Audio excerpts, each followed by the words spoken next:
ఖమ్మం జిల్లాలో కురిసిన భారీ వర్షాలకు మున్నేరు ఉగ్రరూపం దాల్చింది. దీంతో లోతట్టు ప్రాంతాలైన మంచికంటి నగర్, బొక్కలగడ్డ కాలనీ, వెంకటేశ్వర నగర్ మొత్తం జలదిగ్బంధమయ్యాయి. ప్రాణాలు కాపాడుకునేందుకు పునరావాస కేంద్రాలకు వెళ్లి తిరిగొచ్చిన బాధితులు తమ ఇళ్లను చూసుకుని కన్నీటి పర్యంతం అవుతున్నారు.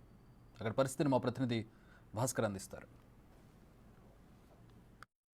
గత 4 రోజుల క్రితం కురిసిన వర్షాల వల్ల ఖమ్మం నగరం మొత్తం కూడా జలప్రలయంలో చిక్కుందని చెప్పుకోవచ్చు. చాలా వరకు కూడా లోతట్టు ప్రాంతం నది మున్నేరు లోతట్టు ప్రాంతమైనటువంటి బొక్కలగడ్డ కాలనీ, మంచికంటి నగర్తో పాటుగా మోతీ నగర్, మరోవైపు రాజగురుకల్ప, మరోవైపు కర్ణగిరి దగ్గర ఉన్నటువంటి 4th క్లాస్ ఎంప్లాయ్ సీట్ మొత్తం కూడా మొత్తం నీళ్ళలో చిక్కుకుంది. ఫలితంగా చూసుకుంటే మాత్రం 40 అడుగులు వచ్చినటువంటి మున్నేరు ఒక్కసారిగా సర్వం కోల్పోయి వాళ్ళు కట్టుబడులతో బయటకు వెళ్ళాల్సిన పరిస్థితి నెలకొంది. చూసుకోవచ్చు, మనం విజువల్లో చూడవచ్చు. చాలా వరకు కూడా ఇక రైసు అంటే సుమారు ఒక 4-5 క్వింటాల రైసు కూడా తడిసిపోయి వాళ్ళు ముందు జాగ్రత్తగా ఏ రోజు ఎలా ఉంటుందో తెలియని పరిస్థితుల్లో ముందు తింటూ తన జీవనం సాగించుకునేందుకు ముందుగా రైసు వాటిని స్పేర్లో పెట్టుకునే నేపథ్యం ఉంది. మధ్యతరగతి వాళ్ళు ప్రతిదీ కూడా అందులో మనం చాలా క్లియర్ చూసుకోవచ్చు. ఇంట్లో సామాగ్రి ఒకవైపు పరుపులు, దుప్పట్లు, ఒకవైపున సామాన్లు, మరోవైపున చూసుకుంటే ఈ కూలర్లు, ఏసీలు, ప్రతిదీ కూడా అసలు ఏ ఒక్క వస్తువు కూడా పనికి రాకుండా మళ్ళీ కొత్త జీవితం స్టార్ట్ చేయాల్సిన పరిస్థితి నెలకొంది. ఒక జీవితంలో ఒక వ్యక్తి తన యొక్క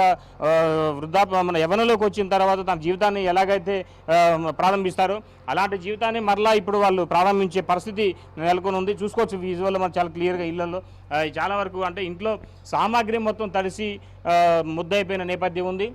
ఏ వస్తువు కూడా ఒకవేళ ఫ్యాన్లు కానీ, ట్యూబ్లైట్లు కానీ ఏది కూడా అసలు మనకి ఇది ఒకటి పనికి వస్తుంది, ఇది ఒకటి పనికి మనకి ఇది ఉపయోగపడుతుంది అనే ఒక ఇది ఏది లేకుండా ఉన్న పరిస్థితి నెలకొంది. ఇంట్లో పోయి చూస్తే చాలా వర్ణతీతమైన గాథ ఈ యొక్క ప్రతి ఒక్క కుటుంబంలో ఉన్నది. ఈ యొక్క పైన ఉన్నటువంటి వాటిని తీస్తున్న తరుణంలో విషసర్పాలు కానీ ఏమైనా ఉంటాయేమోనని కూడా భయపడుతున్న నేపథ్యం ఇంట్లో చూసుకోవచ్చు. ప్రతిదీ ఏ ఇంటికి మించి ఒక వరద నీరు రావడంతో ప్రతి ఒక్క ఇల్లు ఏదైనా కనీసం ఒక 10 అడుగులు పైగా ఉంటుంది. ఆ యొక్క ఇంటిని మించి ఇది రావడంతో ఇలాంటి సర్వం కోల్పోయిన ప్రతిదీ ఏ ఒక్క సామాన్ కూడా ఇప్పుడు ప్రజెంట్ ఇది పనికొస్తుందా, ఇది ఎలా దీన్ని ఉపయోగించాలని దానిపై మన స్థానికులతో మాట్లాడి చూద్దాం. ఒకసారి ఏం జరిగింది, ఆ రోజు ఎలా ఎన్ని గంటలకు వచ్చింది వరద, మీరు ఏమేమి కోల్పోయారమ్మా వాళ్ళకి ఇంత వచ్చిన తర్వాత వరద? నైట్ తెల్లరగట్ల 3 గంటలకు వచ్చింది. మేము పడుకొని ఉన్నాం. లేచి చూసేసరికి చుట్టూ గమ్మేసింది. మేము ఏం తీసుకోపోలేదు.